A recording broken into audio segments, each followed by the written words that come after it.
Cinéma Radio, la radio officielle du 7e art. Salut tout le monde, aujourd'hui, La Ligne Verte, sortie en 2000. Vous croyez pas que si quelqu'un se repent du mal qu'il a fait, il peut retourner à l'époque où il a eu le plus grand bonheur de toute sa vie? C'est exactement comme ça que je le vois. Ce film est adapté d'un roman de Stephen King et qui a été réalisé par Frank Darabont. Frank Darabont qui avait déjà mis en scène auparavant un roman de Stephen King, c'était en 1994, Les Évadés. Avec La Ligne Verte, Frank Darabont réalise son deuxième long métrage. Vous allez pas le croire. Regardez, C'est ce qu'on voit. regardez ce qu'il sait faire.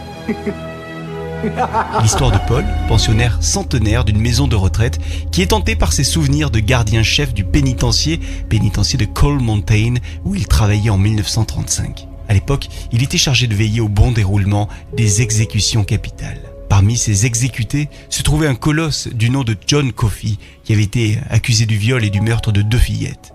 Paul avait été intrigué par cet homme timide, aux dons magiques, et avait du coup tissé des liens très forts avec lui.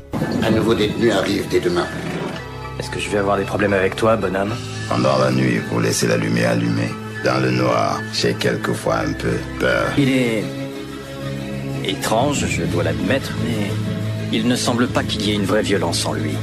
Pour ce film, le réalisateur souhaitait vraiment un décor à mi-chemin entre réalité et fantasmagorie. Et il a fait appel au chef décorateur Terrence Marsh, qui s'est inspiré de l'ancien pénitencier d'État du Tennessee. Terrence Marsh, qui a aussi signé les décors de Basic Instinct et Les Évadés. Si vous n'avez pas encore vu La Ligne Verte, on vous le recommande vraiment, puisque c'est un film magnifique qu'on ne peut pas oublier. Casting d'acteurs impressionnant avec notamment le grand Tom Hanks. Et la bande originale de Thomas Newman qui vaut le détour. Le jour de mon jugement, quand je me présenterai devant Dieu, qu'est-ce que je pourrais lui dire?